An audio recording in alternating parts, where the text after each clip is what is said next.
Jesu Kristi na ịhụnanya nke Chukwu na ịdịkọ n'otu nke mmụọ nsọ na-enye dịrị unu niile.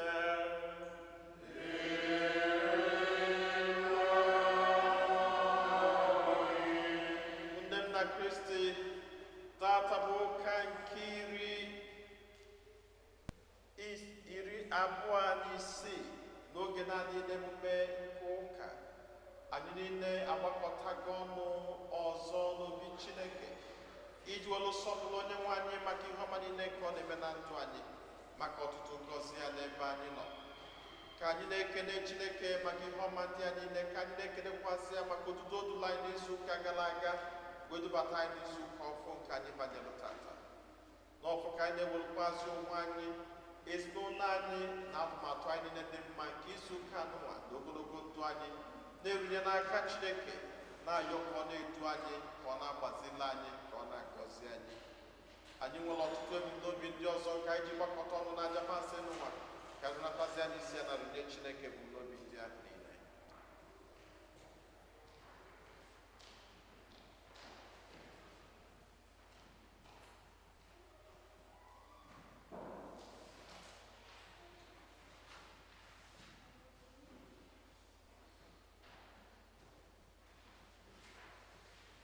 Ụmụnna, ka anyị kwado onwe anyị nke ọma maka nnukwu eme nke Yukaristia site n'ikwupụta njọ anyị.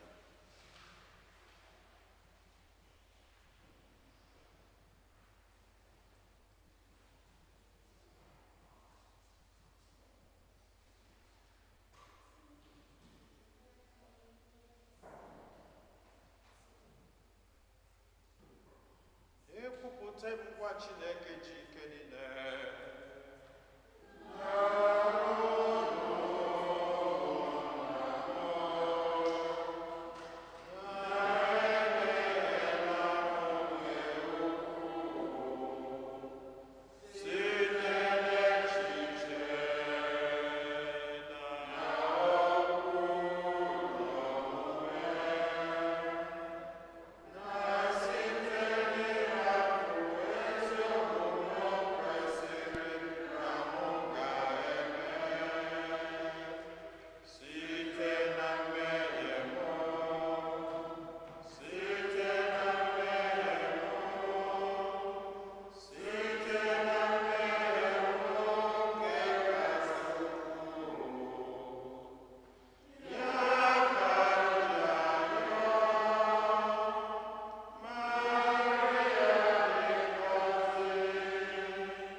Chineke ji ike niile mere anyị ebere, gbaghara anyị njọ anyị, duru anyị na ndụ ebebe.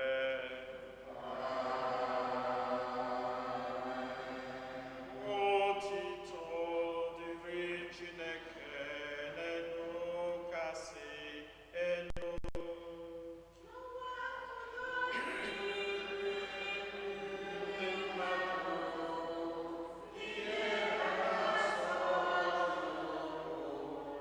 Oh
gị na-egosi ike gị pụrụ ime ihe niile, biko hụkwasị anyị amara gị na-akwụsịghị akwụsị.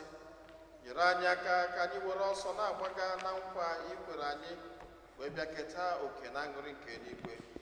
Anyị yọrọ nke a site na nwere anyị Jesu Kristi nwa gị, onye gị na-adị ndụ na-achị n'ịdịkọ n'otu nke mmụọ nsọ, otu Chukwu site n'ụwa ta ụwa niile.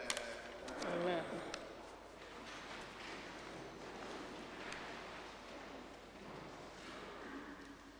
Ihe ọgụgụ ewetara n'akwụkwọ onye amụma Aịzaya. Okwu Onyenwe anyị ruru m ntị sị m,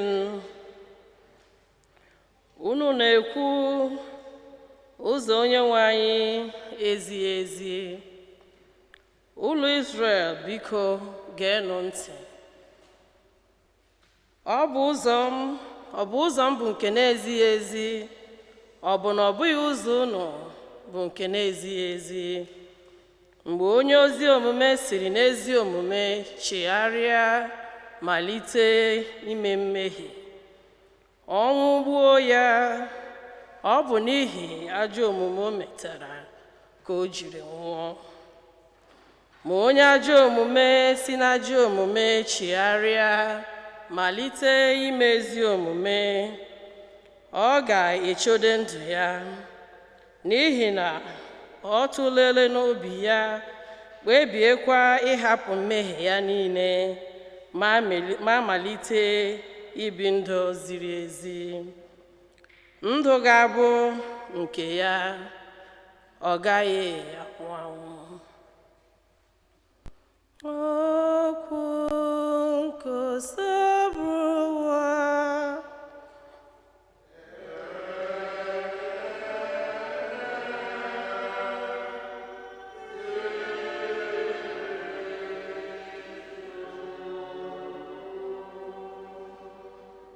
Onyenwe anyị, chetanụ ebere gị.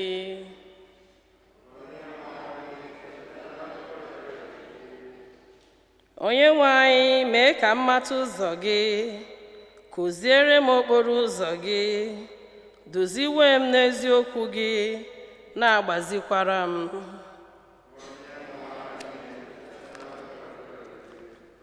Onyenwe anyị, cheta m n'obi ebere na obiọma gị, na-adị site na mgbe ochie.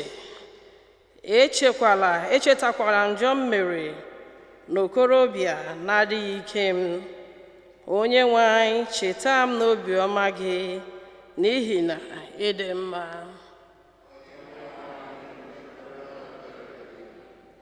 Onyenwe anyị dị mma, bụrụkwa onye ezi omume. Ọrụ aka ya otu a ka o si egosi ndị njọ ụzọ.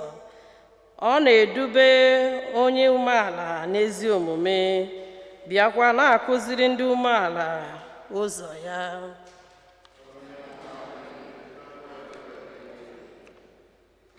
Ihe ọgụgụ ewetara n'akwụkwọ ozi Pọl dị nsọ degara ndị Filipia. Asị unu ji ndụ anyị dị n'ime Kristi kpọrọ ihe. Asị ịhụnanya nwere ike ịkpalite unu ka unu mee ihe ọbụla, ma ọ bụ mmụọ nsọ ahụ anyị nwekọtara ọnụ. Asị ọ bụ inwe obi ebere ma ọ bụ obiọma ka unu jiri kpọrọ ihe. Jekọtanụ ọṅụ n'inwe otu obi na inwe ịhụnanya. Werenụ otu uche gbawa mbọ inweta otu ihe ahụ anyị na-achọ. Ihe ahụ bụ so otu ihe ga-eme ka m jupụta n'aṅụrị. Onye emekwala ka etoo naanị ya. Onye aghụkwala aghụghọ, kama onye ọbụla ga na-achọ ihe ga-abara ibe ya uru. Were ya na nke onye ọzọ ka nke ibe ya mkpa.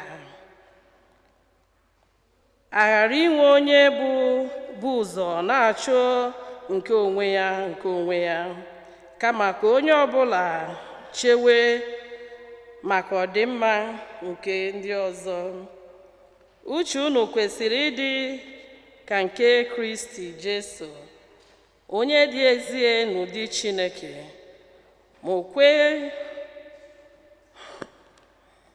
ma o kwedosi aka ike n'ihi na otu nke ya na Chineke, kama o mere onwe ya ka onye na-abụghị ihe ọbụla.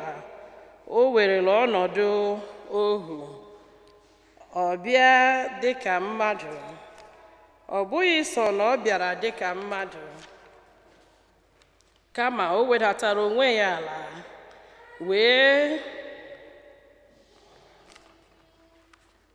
wee rubegide isi ruo n'ọnwụ, bụ ọnwụ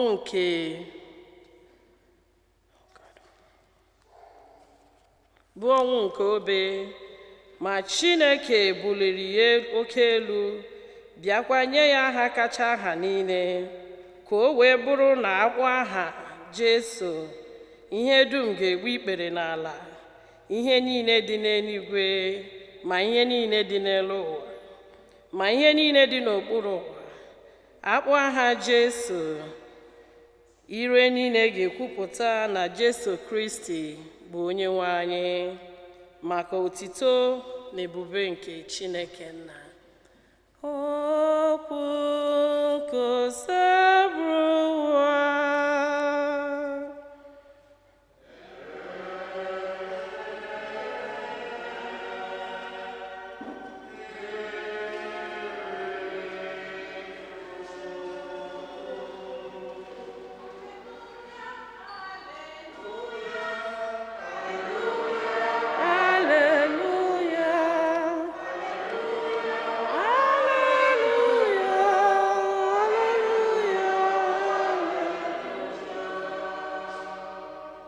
Onye nwe anyị, okwu gị bụ mmụọ na ndụ. Ọ bụ gị ji ozi nke ndụ ebi ebi.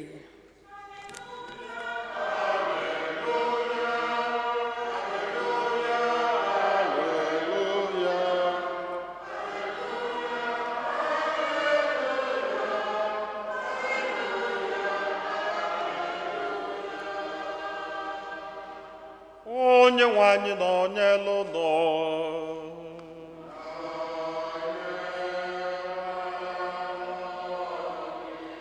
Ihe ọgụgụ nke ya si n'oziọma dị nsọ nke Matiu dere.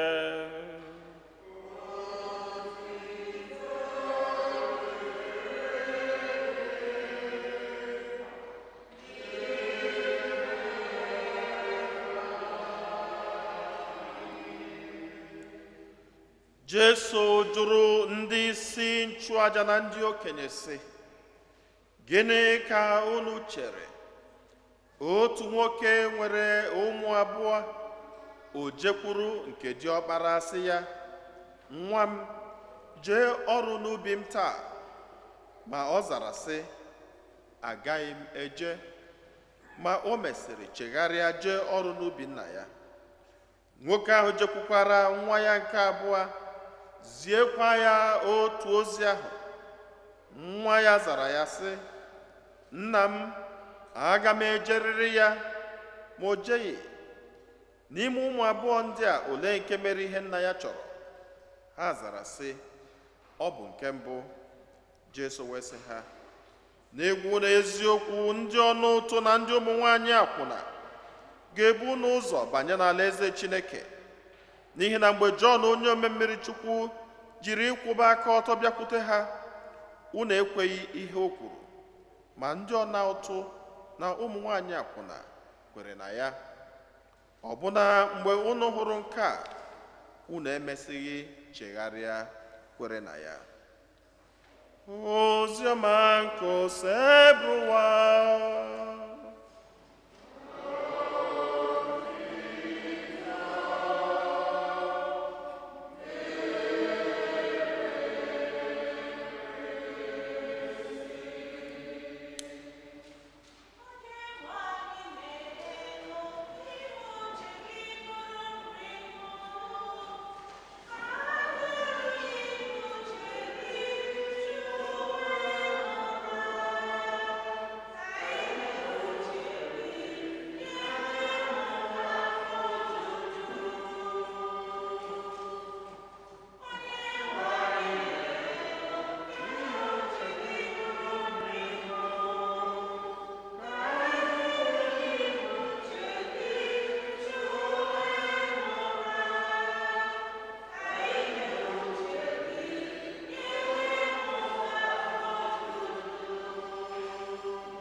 Amen.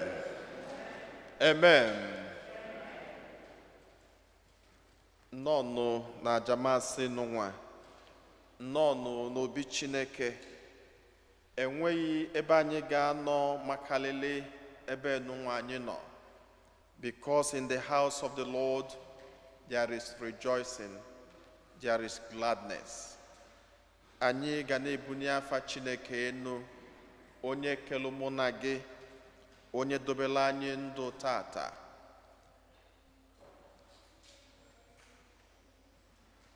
Ndụ bụ isi.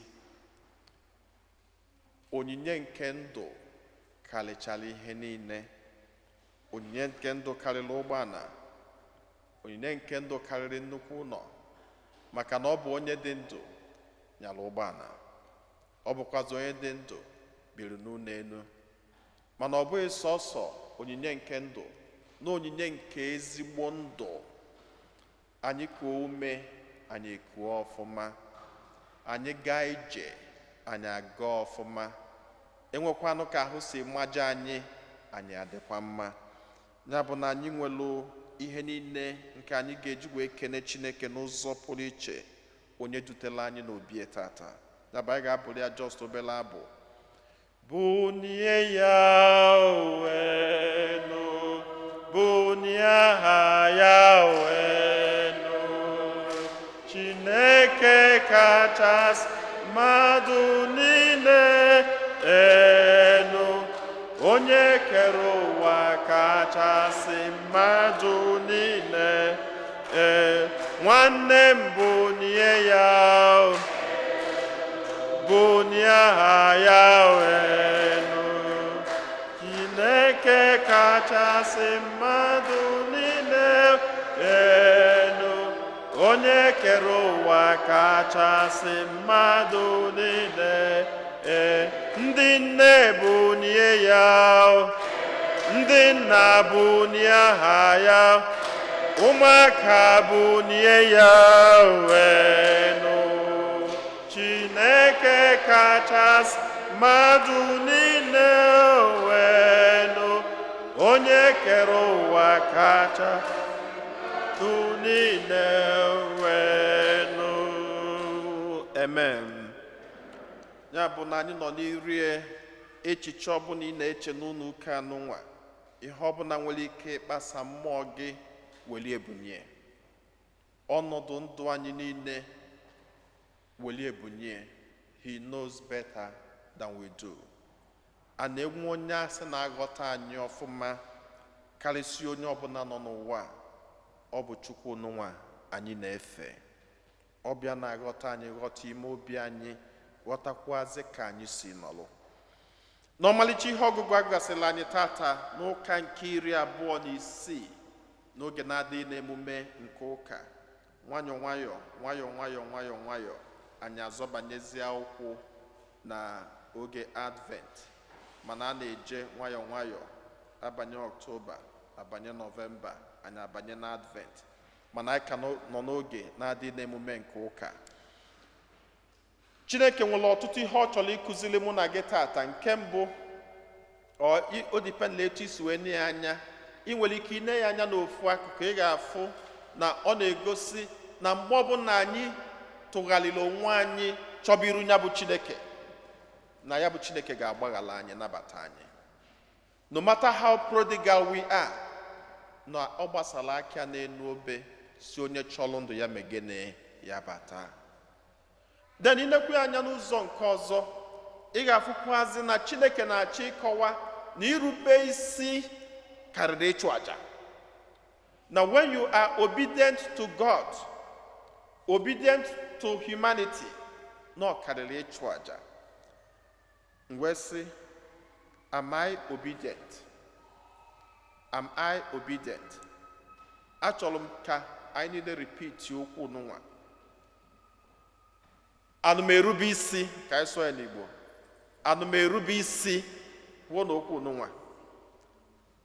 Mmadụ nọkwa n'ụlọ ụka. Jụọ onwe gị, anụ m erube isi. Then ajụjụ nke ọzọ bụ, ịtụgharị ọ bụ na nwunye gị nọ gị nso, esi nwunye gị ana m erubelu gị isi, ndị nwoke jụọ nwunye gị kịta.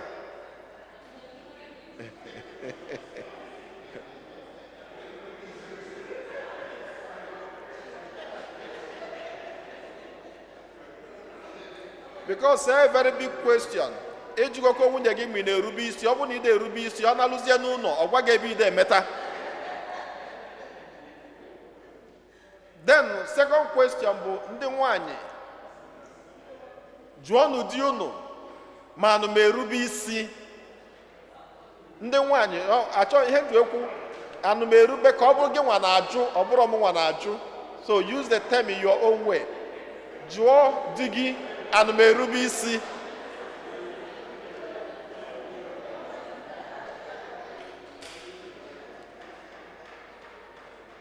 Because it's a very, very important question. Obedience. Obedience. Then umaka, the kids, ask your parents. Look at them wherever they are seated in the church. Ask your parents, am I obedient to you? Speak it out, speak it out.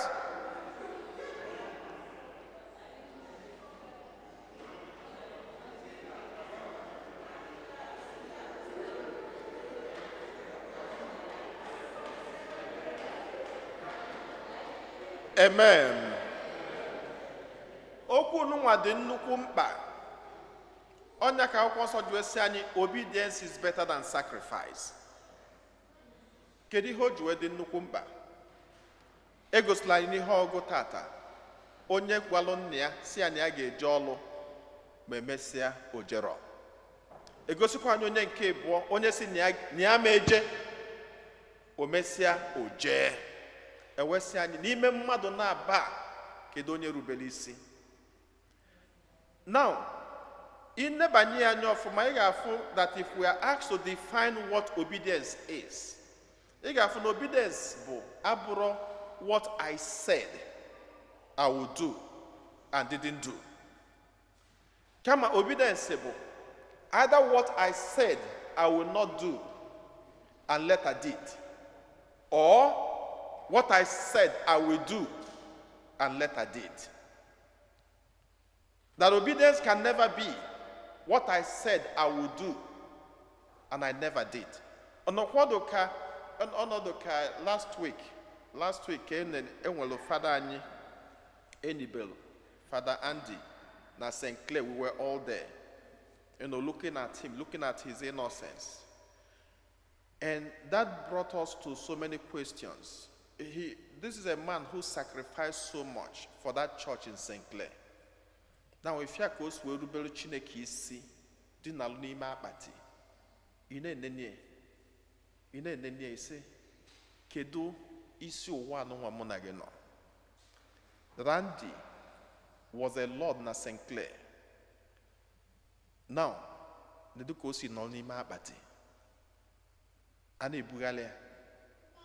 I believe na-ejekwu ma ebe ọ chọrọ ka eje, because ama m ordinary lo nwere ga-achọ ka ọ banye n'ime ana, mana anyị ga-ebuli etinye n'ime ana ma ọ chọrọ ya ma ọ chọrọ ya. It brings us to this important question of vanity upon vanity. All is vanity. And then when we look at all this, all is vanity, and ajụzi onwe anyị, why am I disobedient to my husband?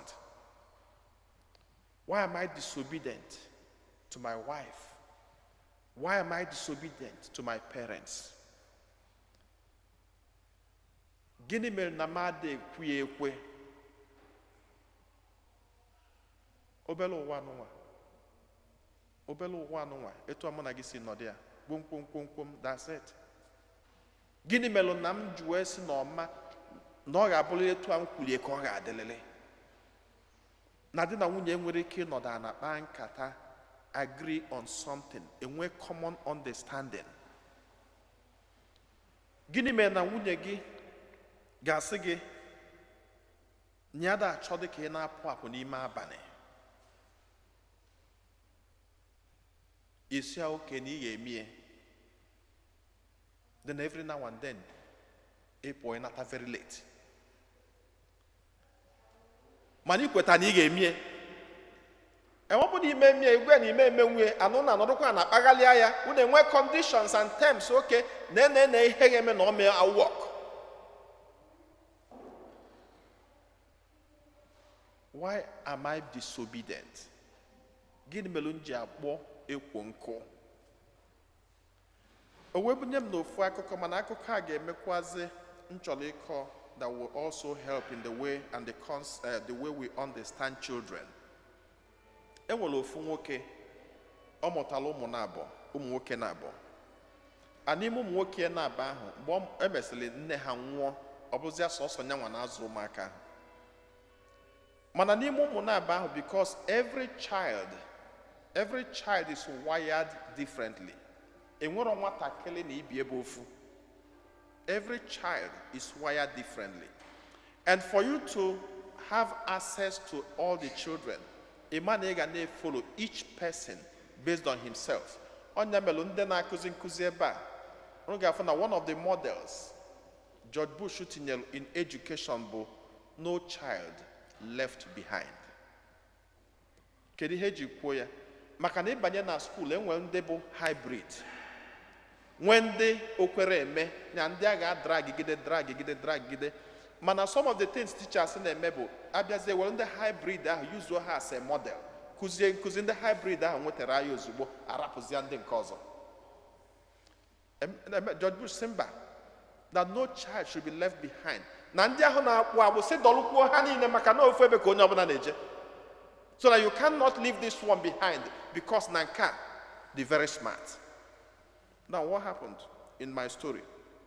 Nwoke a mụtara ụmụ na-abụọ ahụ, mana ofu okweri eme, akwụkwọ ekweri ya, anọ na-emekwu mkpọchi ntị. Then mana nke ọzọ dị very calm, very quiet, and very calculated. Oje school or pass you off ma ọnata ma ga-evere odozie ụlọ every ihe ni na-adị mma. Papial of course. Onye mụtalụ nke ọjọọ mụta nke dị mma. Kedu ihe ga-eme? Ihe ga-eme gị bụ obi gị ga-eme gịnị? Ga na-epushuto nke dị mma. Ịnekadazie nke ọjọọ ịnọkada esi na ịmọrọ ma ọ na ụbala nne gị ka o si bịa. Because ime ekwete amụtara nke dị njọ ọ bụrụ nwa onye. Ọ bụrụ nwanne. Mana amụta nke dị mma ma nọ nna gị mụrụ gị. Ma nọ nna gị mụrụ gị. Ọ kama ịma ihe ị ga-eme trace bezie background mama ya. Wee kwuo na papia na-etu a ka o si mee. So, but anyway, the young man continued in his own way. The father hated him. And so whenever the father wants to talk, all he does was look at you. You already lost. You are becoming so useless to yourself. Then the next word is, look at your brother. See how your brother is behaving. And I always tell people, don't compare two people, especially in your household. And sometimes, in a case, offer Maka Anthony, no more Anthony than more for my. Who told you? And will only work a melon way hand. Nay, for more Anthony, no more Anthony than more for my. Nay, Hono de Zuzugali. Then we say, oh, more Anthony than more for my. Well, for boss, we are with Anthony. I won't know more Anthony and a Kune more for my. Now, how follow the Sekuma Sega, Nazo Papa, without their father knowing. So, me always say, okay, what I saw no more Anthony and more for my. And no more Anthony and make off my Polo Maka, we just a back. Why no more care delay Macario more Anthony? Mana because no more Anthony now whitewash. Niru Papa, Papa, well, so more Anthony when they pay her, which is all not always good. And also, God in the no, our little home. It will own and come if one hit a Zuzugale, now one negoke. When you do that comparison, behind a build up of getting seed of discord. Mako jealousy. Onya maronukwa fine. Ewolulu was about. But anyway, to get back to my story, Nkaho Nyana are condemned, so Papia didn't pay a lot of attention to him because he was so upset with this kind of life. And of course, Ibidora and Poraloganya, a bido put about trousers. Trousers no instead of nuku. Then it's here towel nazo pocket again. Bozega no zebuna daily and groceries. They back high na posese. And Ibidora and Kabaze your life time AJJ school. You anchor your life around daily and groceries. Ma go for maka and mother for one na nebe hillside from na hang around daily and groceries. If you do heba, then the next minute, ndị gị na ha ga-akwụbazi bụ ndị ụmụaka na-ekechi ụmụ ihe a na-ekechi n'akwụkwọ na-ese weed. So eventually that guy turned into a weed and all that. Of course, if the road then the next is crime. Eventually he went to prison. Went not in prison for 15 years. He was sentenced to prison for 15 years.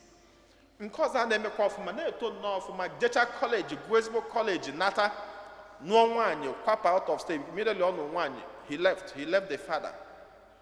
Out of state, mind their business. You're now maybe once in 2 months, once in 3 months, or pop papier na phone. How are you, Pop? But he never came home to see the father. He never did. Then, because I'm not in a prison, we're not in a prison, and they preach about God in the prisons. So, from the prisons, we discover for the first time in his life, because all through he been there, he understood it that was the best way to live. And another part to it, bo nebe papia jolia joki ya mebutezie papia without knowing where can megene kon mebute. It was only in the prisons go discover onwe for the first time. Will convert here. Eventually, after 15 years, he was let out of prisons. When atobuna papa ayabago nukuaro. It was this one that was useless. It was this one that was useless. It was this one that was useless. In his laps. But the perfect and the good one was so busy doing his job, touring this place, touring that place. Sometimes what we think has no value can turn out to be the most valuable instrument we have.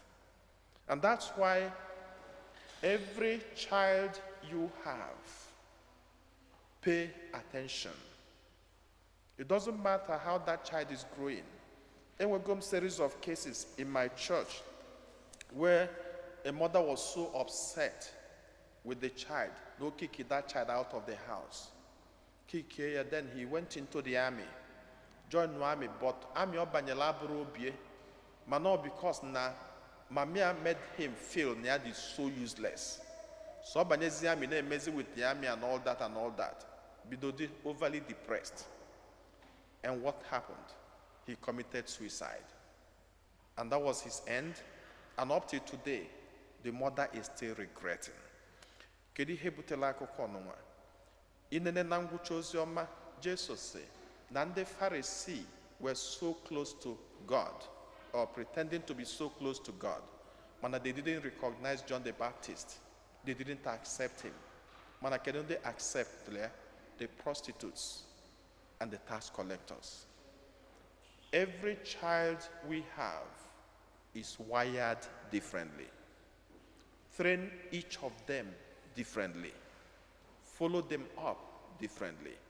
Then on the side of the parents, Jesu kuzilani tata, the importance of obedience. Obey your wife. Obey your wife. You may boy obedience how they can gas in a boy siana. Oburi siana. Kamani obedience ahobo, recognizing what she likes and what she doesn't like. Obedience ahobo, not doing what she doesn't like. Because like I have a good friend. Munyada like inatolo ichili shoe. Dobe no nuzo. Moleba ipusi aboko gi rapi eba ho. Vom. Mombo for the bate chili suit, no chenka, chili trouser, no chenka. It was as chahanine. Umaka na stumble onto it. The wife hates it. And munya kawakata golie, kawakatalia, another chipashu jim. And it became a problem. Money had it very simple. Chilena bokoge, jedobe. Chila kwage, jedobe. And sometimes you dobe kwonyo of monyelogaka. Ipotakwe chicho megene if ye be dobelia. Manito sasaya to one again yanese. na-anụ ọgụ na-akọ ọnụ ya etu ụtụtụ ịchọbazịa ya achọba, ofu ụkwụ dị na okpuru tebụl, ofu ụkwụ dị na nke ọzọ, and all that. Etu a ka ọ dịkwazi nwunye. Onye ọbụla nwere ihe di, onye di ya ada achọ okwu na mgbe ọ na obele ihe nkịtị ikwubego anụ ọyọkọtago gị na-ejizi nwayọ gị kọwalị ya na nke ịkọwalị ya na ọ ga-anụ, mana bife a na-ekwu okwu ikwubere ya ozugbo ma mapụ ya, nwoke ahụ nwụọ amarọkwanụ ma olu ka ọ bụla anyị, mana edofọ ya arụ ejiri nwayọ. Probably if you explain calmly and better, he will understand. Ya bụ na ezinụlọ ọbụla they wire differently, and ụmụ dịkwazị wire differently. Let's look into all this, that obedience sustains home. Mana chaos and dysfunction na-emebisi ụlọ, na-emebisi ezinụlọ. Ka anyị nebanyekwazi ụmụaka anyị anya, malụ na onye ọbụla nọ n'ụwa n'ụwa nwere onyinye nke Chineke nyelie. Anyị ha jụrụ ajụ, okwute ndị ọlụ jụrụ ajụ mgbe ụfọdụ na-emecha bụrụ okwute nke eji dozie isi ụlọ. Otoduenu Jesu.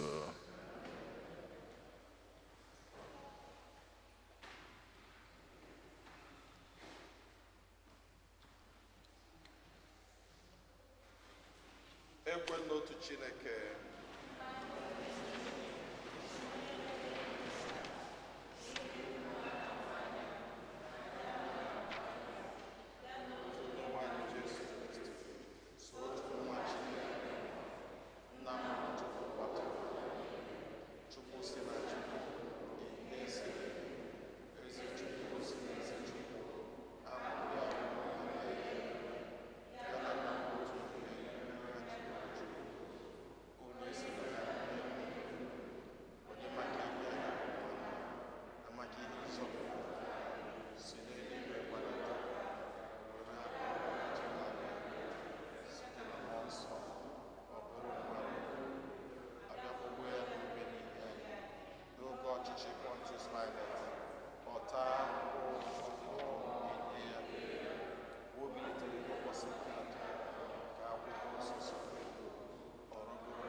Mmadụ ịtụ ọ ga-anọ n'oche ha dụọ anyị n'ebere nke ndị kwere nụ Chineke onye fụrụ anyị n'anya.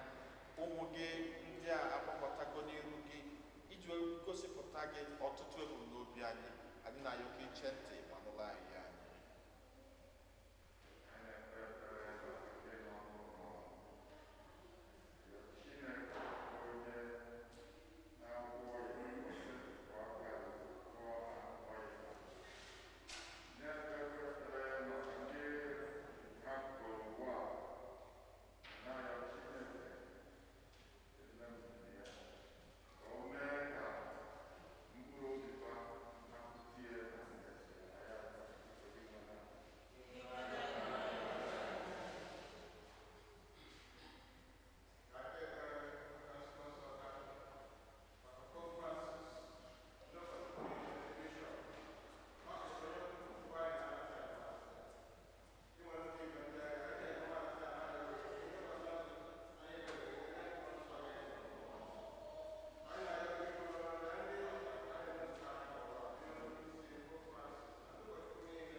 isi ya nara onye Chineke bụ n'obi ndị ọzọ.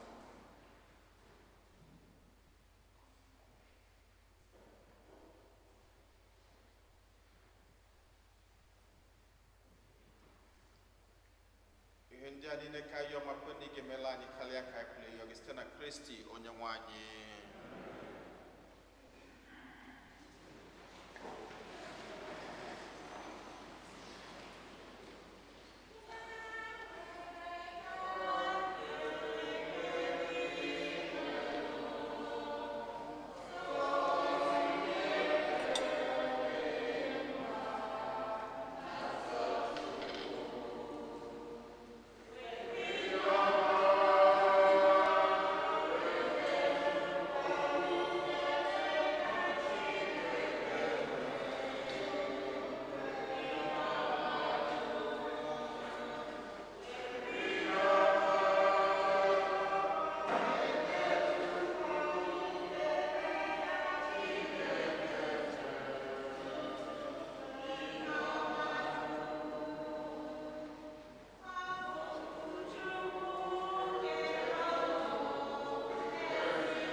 Ọbanụ ụmụnna m ka aja mụ na ụnụ na-achụpụ ihe ga-asọ Chineke jike niile nara nọ.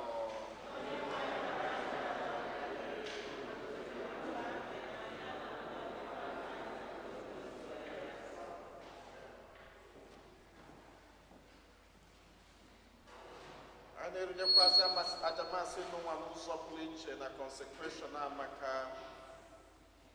iji wee kene Chineke na nchekwa bịa nke ezinụlọ ndị bụ Okolo.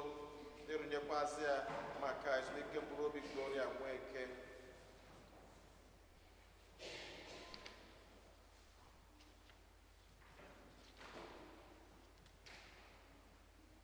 Chineke onye ebere nara onyinye anyị na-ebutere gị, biko mee ka o meghere anyị ụzọ ebe ngọzi gị niile si abịara anyị. Anyị yọrọ nke a site na Kristi onye nwe anyị. Onye nwe anyị na onye n'ụlọ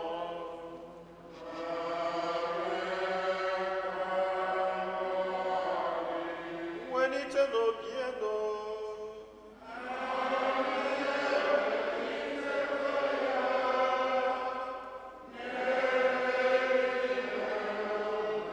ka anyị nye n'ụdị nwe n'Chukwu anyị ekene.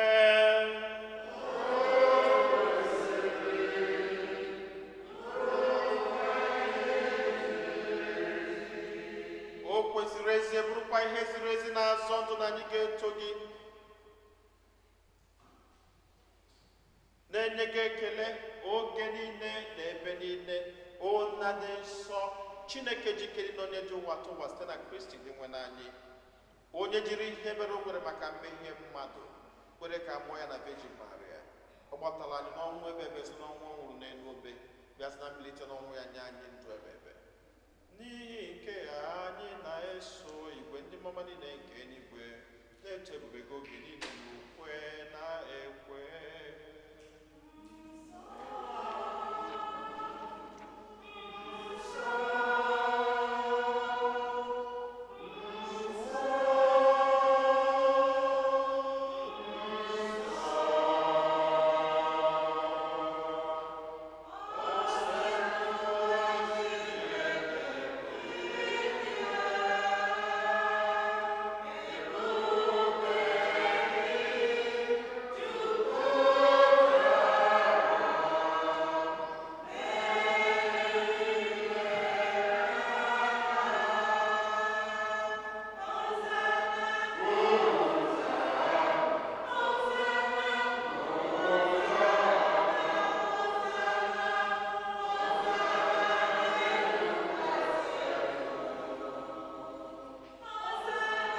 nna anyị dị nsọ ezie sọgide edo ihe ndị bụ nsọ anyị arịọ ka ido niile ndị a nsọ site ịrụkwasa ha mmụọ gị ka ha wee rụọ ọrụ anyị arụ n'ọbara nke onye nwe anyị Jesu Kristi onye bịara tupu edunye ya n'ọnwụ nke o jiri aka wee nara were achịcha nye gị ekele na otuto nyawa ya nye ya ụmụazụ ya sị naranụ nke a wee rie ọnụ niile nke a bụ ahụ nke a ga-eduru nye maka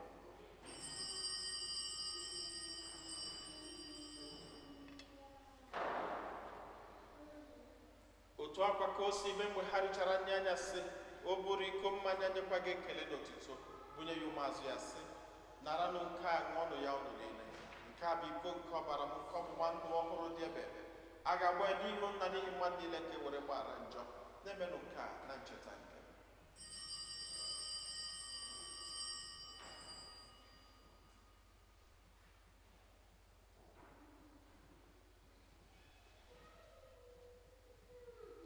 ka anyị kwupụta n'ihe ọmịiko okwu anyị na-eme ugbu a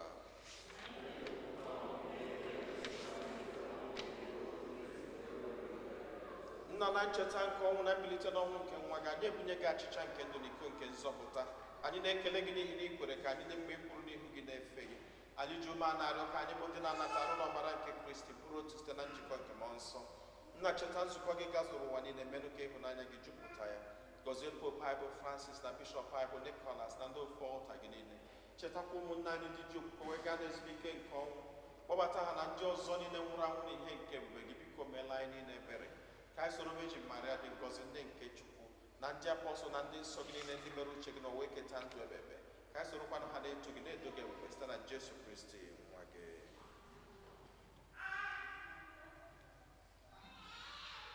ihe niile kere eke na-eso ya bụ Kristi na-esikwa n'ime na n'aka ya na-elekọ n'otu nke mmụọ nsọ na-enye gị bụ Chukwu nna jikere niile nsọpụrụ n'otuto niile site n'ụwa ta ụwa niile na anyị nọ n'eluigwe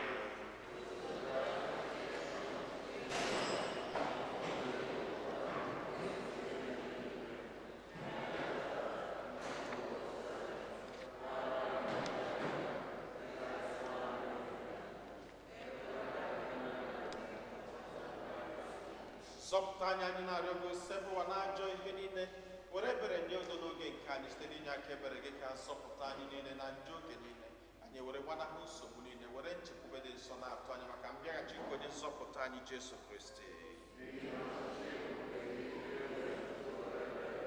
onye nwe anyị Jesu Kristi onye gwara ndị apọstọl gị udo ka m na-arapụrụ n'udo nke m ka m na-enye ụnụ elekwana anya na njọ anyị kama lekwasị anya n'okwukwe nke nzukọ gị nye gị udo na-edikọ n'otu mgbe niile ka uche gị siri chọọ gị bụ onye dị ndụ na-achị ebe udo nke ose bụ ụwa dịrụnụ mgbe niile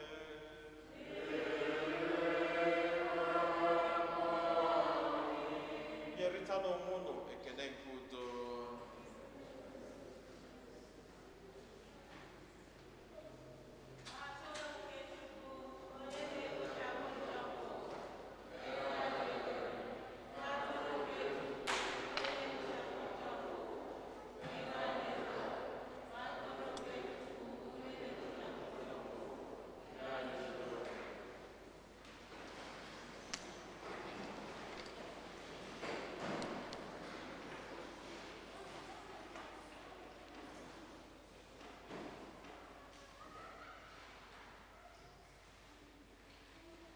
ụmụnne m na Kristi n'elu n'ụwa atụrụ nke Chukwu n'elu onye ahụ na-ekpochapụ njọ nke ụwa niile nwekwa n'isi ọma bụ ndị abụ n'ori nke nwa atụrụ Chineke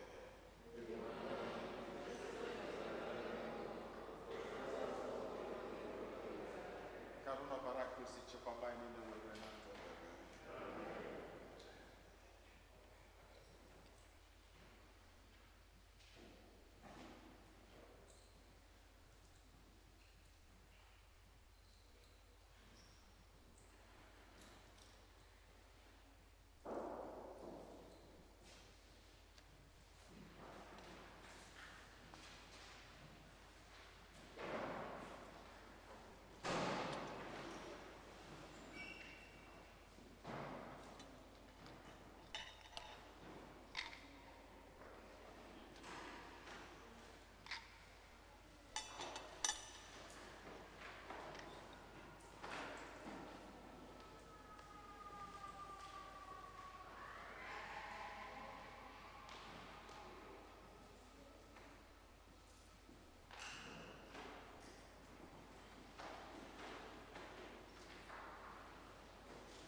onye nwe anyị biko mee ka ahụ na ọbara nwa gị nke anyị ji akwụ ụgwọ njọ maka ụgwọ njọ anyị bụrụ anyị ihe nzọpụta ahụ nke mkpụrụ obi na-arụ, ka anyị soro keta oke n'otito ya ebe anyị so na-ekwupụta ọnwụ ya n'ụwa n'ụwa.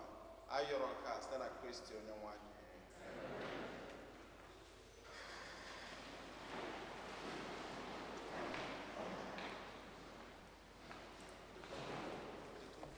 Otito dịrị Jesu. Otito dịrị Jesu.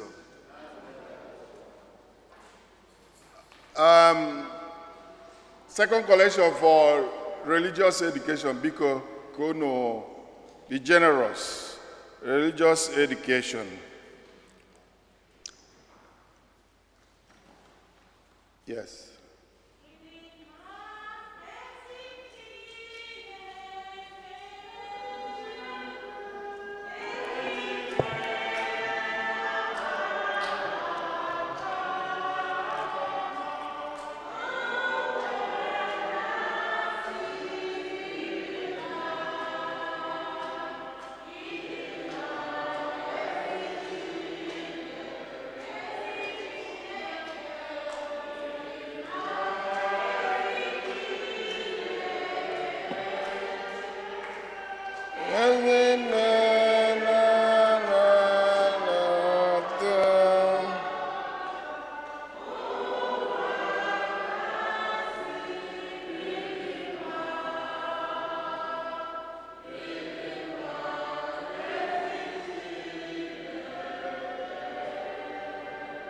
Otito dịrị Jesu. Religious education class registration is in progress. Biko, Obona Nwagi they do for that. You make a Ibiana Parish Mayor. And 1st October will be first Friday of the month, again West position at Mass by 7 p.m. and 8 a.m. More that concerns us. Father Nwanke Mado is getting ready to go home. Aga Akaria Uka na Bronze. St. Peter and Paul Church. St. Peter and Paul Church, Bronze. Ordinary 836 Brooks Avenue. Agmetiniana Forum. 836 Brooks Avenue. This Mass will be on October 2nd, Friday, October 2nd, by 6 p.m. Actually, Sunday, but Friday, so that unuga abia. It is very, very necessary night day. Jenny where kwanyere Father Ugunki Bazo. After that, maybe on Sunday or Monday or Nabazia, Nigeria. And Obuna email pledge Monique Mero, because this is your time to redeem it and go where they use for the process is meant for. Ndị youths biko unu ga-akwụrụ ọtọ ka Fada gọzie unu na before agbasa maka tata wo mgbe aji echete ndị youths. But before that, enwe birthdays. Okay. I call you aka. Enwe anniversary. Anniversaries. Our anniversary go birthday. Okay. Solomon, chefu. Ngwandi youth biko kono kwụrụ ọtọ ka Fada gọzie unu otito dịrị Jesu.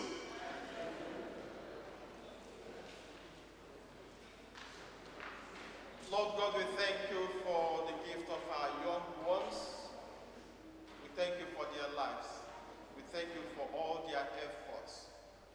We ask you to bless them today and bless them all the days of their lives. May they continue to be wise.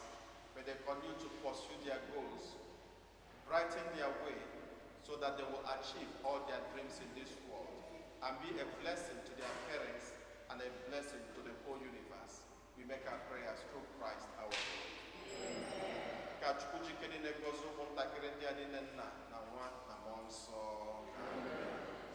Just briefly,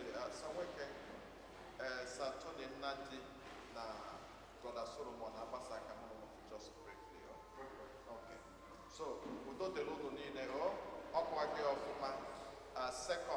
Sekọnd ndị ga-enwe ike je gbanụ mbọ ka anyị jee gbanyere nwanne anyị nwoke ikpeazụ. Onye nwe anyị na onye elu nọ.